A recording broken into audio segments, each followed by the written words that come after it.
ത്രിയേക ദൈവത്തിൻ്റെ ധന്യനാമം വാഴ്ത്തപ്പെടുമാറാകട്ടെ. വൈദിക ശ്രേഷ്ഠരെ, വാത്സല്യമുള്ള വിശ്വാസികളുടെ സമൂഹമേ, രക്ഷാകരമായ വലിയ നോമ്പിൻ്റെ അവസാനത്തെ ആഴ്ചയിലേക്ക്, അഥവാ നമ്മുടെ കർത്താവിൻ്റെ രക്ഷാകരമായ കഷ്ടാനുഭവങ്ങളുടെ ദിവസത്തിലേക്ക് നാം ഊശാന പെരുന്നാൾ മുതൽ കടന്നു വരികയാകുന്നുവല്ലോ. ഊശാന പെരുന്നാളിൻ്റെ പ്രധാന സന്ദേശത്തെക്കുറിച്ച് ഏതാനും വാക്കുകൾ പറയുകയും, ഈ പെരുന്നാൾ ഇന്ന് നാം വീണ്ടും ആഘോഷിക്കുമ്പോൾ നാം എന്താണ് ചിന്തിക്കേണ്ടുന്നത്, എന്താണ് നമ്മുടെ അനുഭവം ആയിരിക്കേണ്ടുന്നത് എന്നുള്ളതിലേക്ക് ചില സൂചകങ്ങൾ നൽകുകയും ചെയ്യുക എന്ന് മാത്രമാണ് ഈ സമയത്ത് പ്രത്യേകമായിട്ട് ആഗ്രഹിക്കുന്നത്. ഊശാന പെരുന്നാളിൽ നമ്മുടെ കർത്താവിനെ ജനങ്ങൾ സ്വീകരിച്ചുകൊണ്ട് അന്ന് അവർ പാടിയതായ ആ ഗാനം, ആ വരികൾ ഏറെ പ്രസക്തമാണ് അന്നും ഇന്നും. സുവിശേഷകർ അത് ഈ വിധത്തിൽ പ്രത്യേകമായിട്ട് രേഖപ്പെടുത്തിയിരിക്കുന്നു. ഇന്ന് നാം വിശുദ്ധ കുർബാനയിൽ വായിച്ചു കേട്ടതായ ആ ഭാഗത്ത്, ശുദ്ധമുള്ള യോഹന്നാന്റെ സുവിശേഷത്തിൽ അത് ഇപ്രകാരമാണ് പറഞ്ഞിരിക്കുന്നത്: ഊശാന, കർത്താവിൻ്റെ നാമത്തിൽ വരുന്ന ഇസ്രായേലിന്റെ രാജാവ് വാഴ്ത്തപ്പെട്ടവനാകുന്നു. ഒന്നാമത് നാം മനസ്സിലാക്കേണ്ടുന്നത്, എന്താണ് ഊശാന എന്ന പദത്തിന്റെ യഥാർത്ഥ അർത്ഥം? ഊശാന അഥവാ സ്തുതിപ്പ് എന്ന് നാം ഏറ്റവും ലളിതമായ ഭാഷയിൽ പറയുന്നു. എന്നാൽ ഊശാന എന്ന പദം, എബ്രായ പദം, യഥാർത്ഥത്തിൽ അത് വരുന്നത് ഹോഷിയ അന എന്നാണ്. ഹോഷിയാന. എന്താണ് ഹോഷിയാന? Indeed Yahweh save us. തീർച്ചയായിട്ടും ദൈവമേ ഞങ്ങളെ സഹായിക്കണമേ, ഞങ്ങളെ രക്ഷിക്കണമേ എന്നുള്ള വലിയ നിലവിളിയുടെ, പ്രതീക്ഷാനിർഭരമായ നിലവിളിയുടെ ശബ്ദമാണ് ഊശാന എന്ന പദത്തിന്റെ യഥാർത്ഥ അർത്ഥം. God come and help us. വാത്സല്യമുള്ളവരെ, ദൈവത്തിന്റെ കൃപ കൊണ്ട് മാത്രമാണ് നാം എല്ലാവരും ആയിരിക്കുന്നത്. ഞാൻ ആയിരിക്കുന്നത് ദൈവത്തിന്റെ കൃപയാലാകുന്നുവെന്ന് അപ്പോസ്തലൻ പരിശുദ്ധ പൗലോസ് ശ്ലീഹ നമ്മെ പ്രത്യേകമായി ഓർമ്മിപ്പിക്കുന്നുണ്ട്.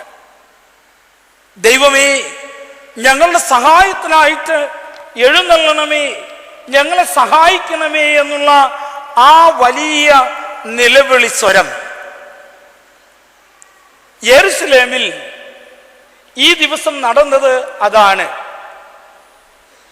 പ്രതീക്ഷാനിർഭരമായി അവർ കാത്തിരുന്ന ആ വാഗ്ദത്ത പുത്രൻ മശിഹ അവരുടെ കൂട്ടത്തിൽ, അവരുടെ ഇടയിൽ, അവരോട് തോളോട് തോൾ ചേർന്ന് അവരിൽ ഒരുവനായി, വലിയ രാജാവോ അധികാരിയോ ആയിട്ടല്ല, മറിച്ച് അവരിൽ ഒരുവനായി, നിന്നയുടെ വാഹനമെന്ന് വിശേഷിപ്പിക്കുന്ന, അഥവാ കുറെക്കൂടെ മറ്റൊരു വിധത്തിൽ പറഞ്ഞാൽ കഷ്ടപ്പെടുന്നവന്റെ പ്രതീകമായ, നാം പറയാറുണ്ടല്ലോ കഴുതയെപ്പോലെ കഷ്ടപ്പെടുമെന്ന്. യാതൊരു മടിയും കൂടാതെ, പിറുപിറുപ്പും കൂടാതെ, ഏറ്റവും എളിമയുടെ മൃഗവാഹനമായ, കഷ്ടതയുടെ പ്രതീകമായ കഴുതക്കുട്ടിയുടെ പുറത്ത് അവൻ കയറുകയാണ്. അപ്പോഴാണ് ചുറ്റുമുള്ള ജനങ്ങൾ, ആരാണ് ആ ജനങ്ങൾ? പാവപ്പെട്ടവരിൽ പാവപ്പെട്ടവർ, താൻ സൗഖ്യം നൽകിയതായ കുഷ്ഠരോഗികൾ, പക്ഷപാതക്കാർ, കുരുടർ, മുടന്തർ, വിവിധ തരത്തിലുള്ള ഭാരങ്ങൾ, പ്രയാസങ്ങൾ, നിന്ദകൾ ഒക്കെ ഏറ്റുവാങ്ങിയ പുറജാതിക്കാർ, ബലഹീനരായിട്ടുള്ള ആളുകൾ, ഒടുവിലിതാ ബഥാനിയിൽ ലാസർ, മരണത്തിൽ നിന്ന് ജീവനിലേക്ക് കടന്നു വന്നവർ, ഈ ജനങ്ങളുടെ വലിയ കൂട്ടം ചേർന്ന് നിന്നുകൊണ്ടാണ് ദാവീദ് പുത്ര ഞങ്ങളോട് കരുണയുണ്ടാകണമേ എന്ന് അവർ ആർത്ത് അട്ടഹസിക്കുന്നത്. ദൈവമേ ഞങ്ങളെ സഹായിപ്പാനായിട്ട് വന്നു ചേരണമേ എന്ന് പറയുമ്പോൾ ആ ദൈവത്തിൻ്റെ ആഗമനം യേശു ക്രിസ്തുവിൽ സാധ്യമായിരിക്കുന്നു എന്ന് മനസ്സിലാക്കിയ ഒരു രക്ഷിത സമൂഹം. പ്രിയമുള്ളവരെ, പരിശുദ്ധ പരമന പുണ്യവാളന്റെ മാധ്യസ്ഥം പ്രത്യേകമായി അനുഭവിക്കുന്ന ഈ ദേവാലയത്തിൽ നാം ഇന്ന് ആരാധനയ്ക്ക് ഒന്നിച്ച് കൂടി ഇരിക്കുമ്പോൾ ഒരു ഭാഗത്ത് നാം അതിനുവേണ്ടി പ്രത്യേകമായി ദൈവത്തെ സ്തുതിക്കുന്നു.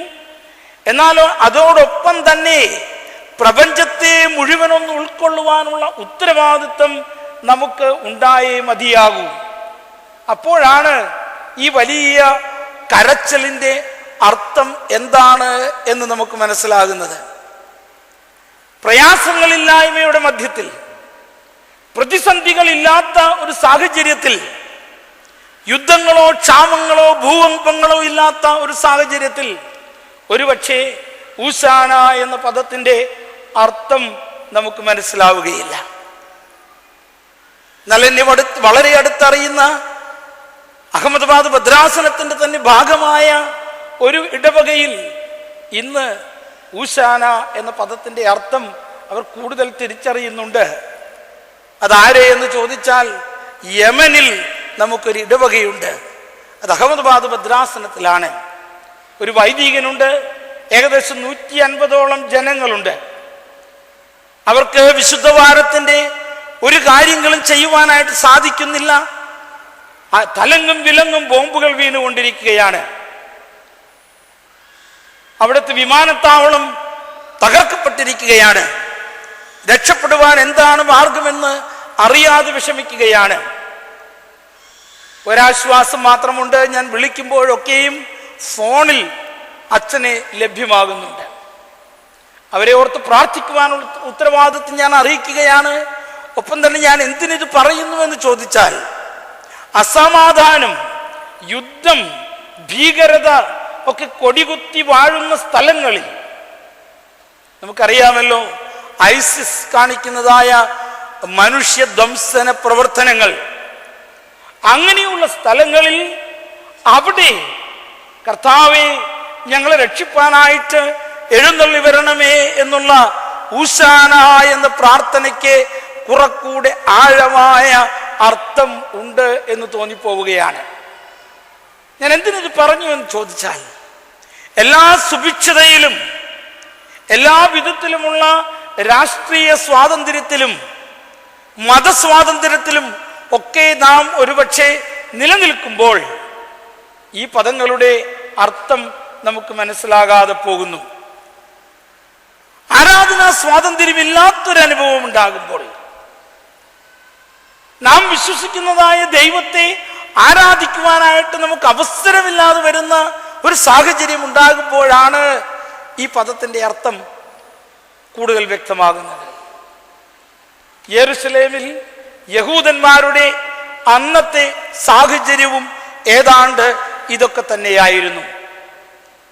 റോമ സാമ്രാജ്യത്വത്തിന്റെ കീഴിൽ പരിമിതമായ മതസ്വാതന്ത്ര്യം മാത്രമുള്ളതായ ഒരു കാലഘട്ടത്തിലാണ് അവർ മശിഹായുടെ വരവിനെ തിരിച്ചറിയുന്നത്.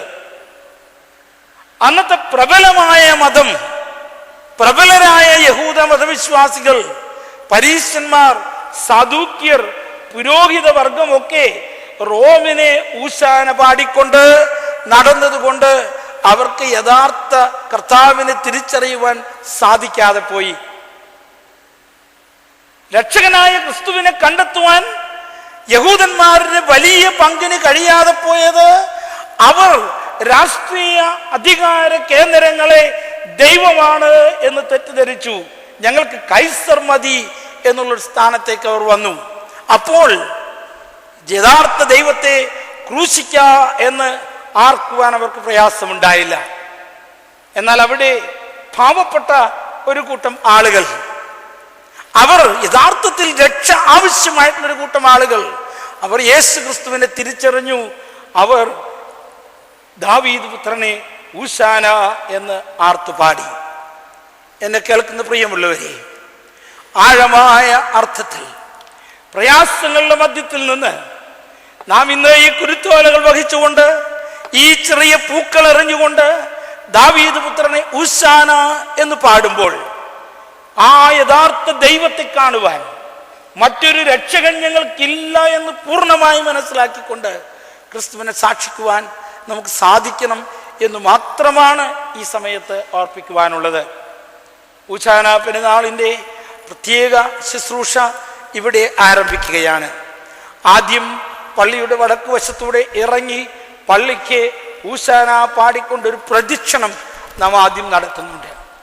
അവിടെ നാം ഓർക്കേണ്ടുന്നത് ഇതാണ്: യെരുശലേമിൽ ആ ബാലക ശിശുവൃന്ദം കർത്താവിനോടൊപ്പം യാത്ര ചെയ്തതായ അതേ അനുഭവമാണ്. തോന്നൽ മാത്രമല്ല, നാം യെരുശലേമിലാണ്, ക്രിസ്തുവിനോട് ചേർന്ന് നിൽക്കുകയാണ്.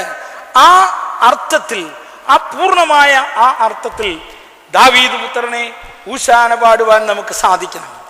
തിരികെ എത്തിക്കഴിയുമ്പോൾ ആ നാം സമർപ്പിക്കുന്നതായ ആ കുരുത്തോലകൾ ഒന്നിച്ച് ദേവാലയത്തിൽ വെച്ച് പ്രത്യേകമായി വാഴ്ത്തപ്പെടുകയാണ്.